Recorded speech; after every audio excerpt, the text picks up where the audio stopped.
시편 41편 1절부터 13절까지의 말씀을 읽고 말씀 나눕니다. 가난한 자를 보살피는 자에게 복이 있으며 재앙의 날에 여호와께서 그를 건지시리로다. 여호와께서 그를 지키사 살게 하시리니 그가 이 세상에서 복을 받을 것이라. 주여 그를 그 원수들의 뜻에 맡기지 마소서. 여호와께서 그를 병상에서 붙드시고 그가 누워 있을 때마다 그의 병을 고치 주시나이다. 내가 말하기를 여호와여 내게 은혜를 베푸소서. 내가 주께 범죄하였사오니 나를 고치소서 하였나이다.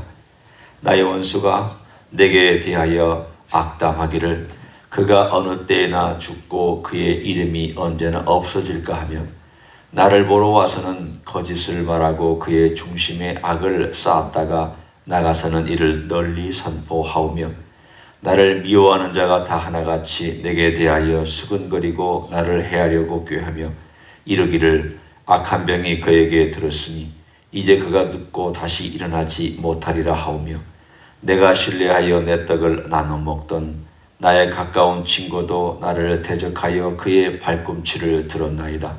그러하오나 주 여호와여 내게 은혜를 베푸시고 나를 일으키사 내가 그들에게 보응하게 하소서. 이로써 내 원수가 나를 이기지 못하오니 주께서 나를 기뻐하시는 줄 내가 알았나이다. 주께서 나를 온전한 중에 붙드시고 영원히 주 앞에 세우시나이다. 이스라엘의 하나님 여호와를 영원부터 영원까지 송축할지로다. 아멘. 아멘. 오늘 시편 41편은 다윗의 시편으로 그가 지은 시편의 묶음의 일종의 마지막을 장식하고 있습니다.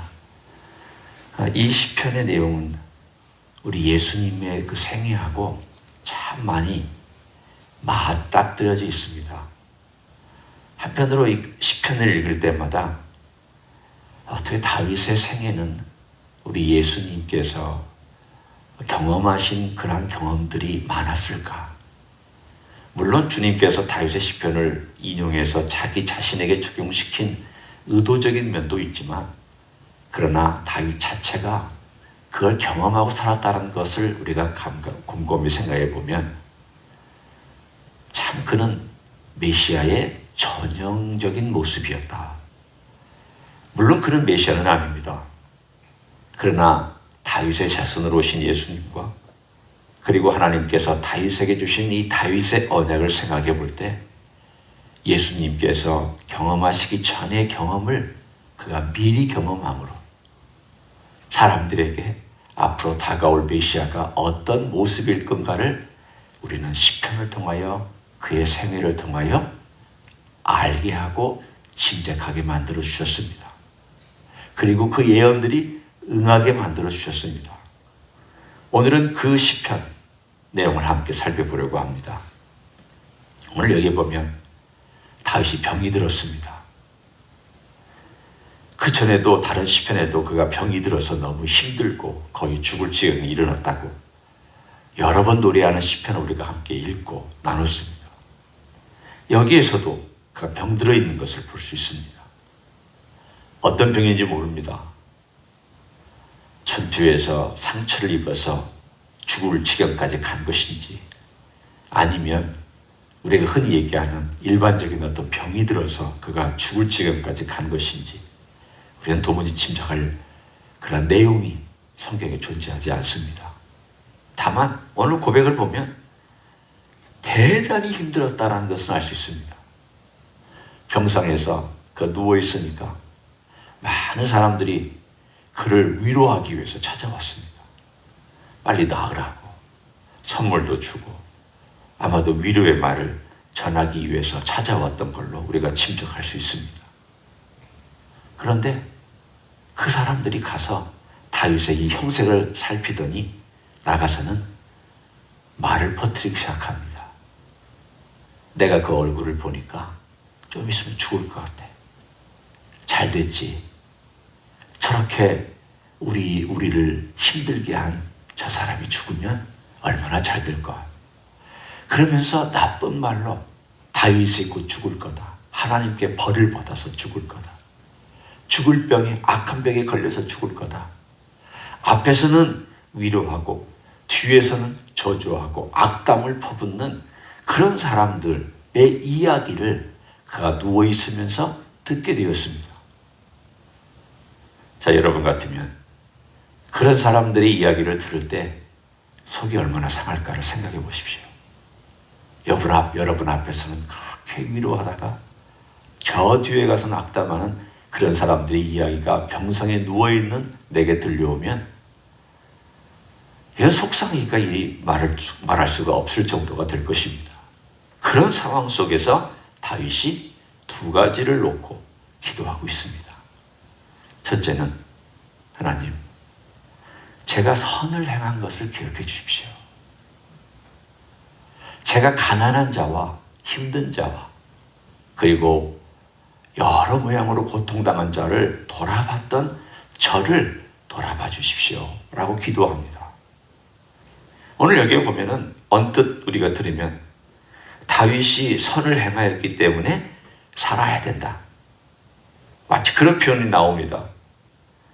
여호와께서 그를 지키사 살게 하시리니 그가 이 세상에서 복을 받을 것이라. 어떤 사람인가 하면 가난한 자를 보살피는 자에게 복이 있으며 재앙의 날에 여호와께서 그를 건지시리로다. 지금 자기를 놓고 얘기하는 내용입니다. 가난한 자를 보살핀 나를 하나님께서 살려주실 것이다. 그러면 언뜻 이런 생각이 듭니다. 내가 선을 행하였으니까 하나님이 꼭 나를 일으켜 주셔야 된다.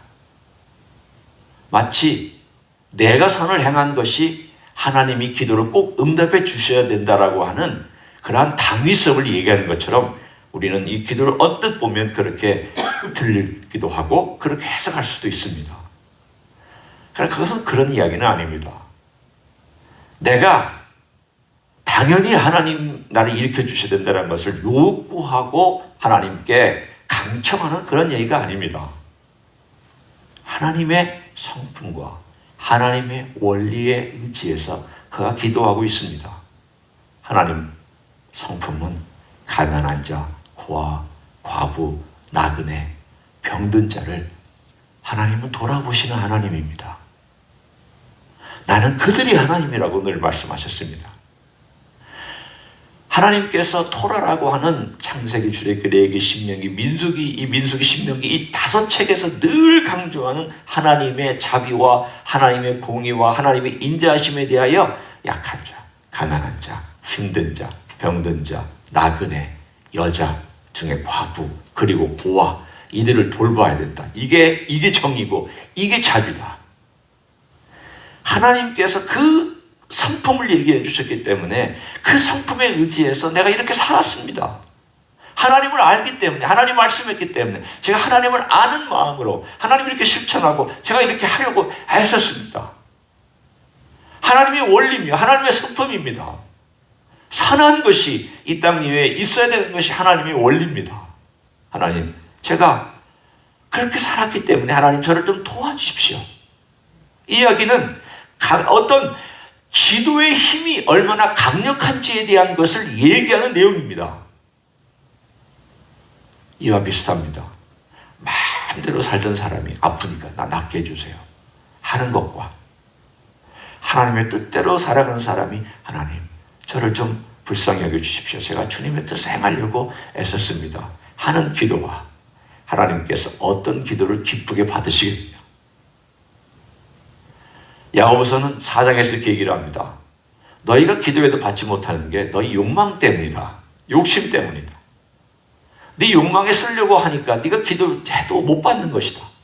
그걸 반대로 얘기하면 하나님의 뜻대로 기도하는 자, 그렇게 살면서 하나님의 뜻대로 기도하는 사람에게는 하나님께서 기도의 응답을 얼마나 더 강하게 해주시겠느냐라는 내용입니다. 다 내 뜻대로는 안 됩니다. 내가 기도했다고 100% 다 들어주고 내가 선한 행위를 했다고 다 내 기도대로 된다는 뜻은 아닙니다. 하나님의 뜻대로 되죠. 그러나 하나님의 뜻에 합당한 기도를 하나님께서는 더 강력하게 들어주시고 하나님의 뜻대로 살아가는 사람이 하나님의 뜻대로 기도하는 그 기도에는 하나님께서 더 강력하게 응답해 주시는 것이 하나님의 원리입니다. 따라서 그 원리에 따라서 다윗은 기도하고 있는 것뿐입니다. 하나님, 저를 도와주십시오. 제가 하나님의 뜻대로 이렇게 하려고 살았습니다. 그런데 세상은 그런 저를 욕하고 저를 저주하려고 합니다. 그러면서 두 번째 기도 제목이 나옵니다. 하나는 자기가 선을 행하였다는 하나님의 선과 하나님의 성품에 의지해서 자기가 선을 행하였다는 것을 통하여 기도하고, 두 번째는 악이 이기지 못하게 해달라고 기도하고 있습니다. 오늘 4절부터 쭉 보면 원수라는 단어가 많이 나옵니다. 그들이 다윗을 위로하러 왔다가 다윗이 죽을 것을 더 바라고 악담을 퍼붓는 이야기를 고백합니다. 그러면서 그 유명한 구절이 등장합니다. 9절에 보면 이렇게 나와 있습니다. 내가 신뢰하여 내 떡을 나눠 먹던 나의 가까운 친구도 나를 대적하여 그의 발꿈치를 들었나이다. 복음서의 이 구절은 예수님께서 당한 일에 대하여 묘사할 때 쓰여졌던 구절입니다. 가룟 유다가 예수님과 함께 떡을 먹고 떡을 취해서 먹은 다음 그의 발꿈치를 들어서 예수님을 대적하기 위해서 나갔던 행위에 대하여 이 시편 41편 9절의 말씀이 인용되었습니다.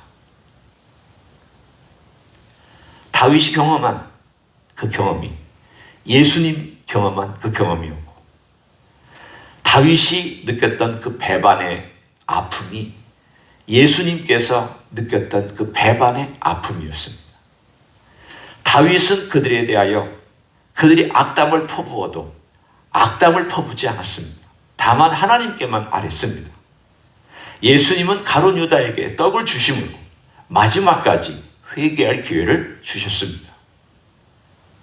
예수님은 가룟 유다의 발도 씻겨줬고, 마지막 그 밤에 발도 씻겨줬고, 떡을 주면서 사실은 마지막 회개할 기회까지도 주었습니다. 그러나 가룟 유다는 끝내 발꿈치를 들었습니다. 발꿈치를 들었다는 것은 동물이 공격하기 위하여 뒤꿈치를 들고 공격할 자세를 취하는 것에서부터 나온 말입니다. 내 앞에 있는 내 대적자를 내가 어떻게든지 파멸시키리라고 하는 그 표현이 발꿈치를 든 행위를 말합니다. 예수님의 경험입니다. 그런데 예수님의 경험과 맞닥뜨려져 있는 것이 무엇입니까? 결국은 다윗이 기도한 내용입니다. 하나님, 악이 저를 이기지 않게 해달라고. 그들이 악한 행위가 이기지 않게 해달라고. 하나님의 선이 이기기를 원한다고. 하나님의 뜻이 이루어지며 하나님의 선이 결국은 모든 것이 극복되기를 원한다. 이것이 그가 5절부터 4절부터 뒤에 계속 기도한 내용입니다. 항상 우리가 볼 때마다 하나님 악인을 멸하소서, 악인의 일을 깨트리소서, 악인을 어떻게 하소서라고 말할 때마다 다윗은 그렇게 악감정을 가지고 표현할 수 있을까?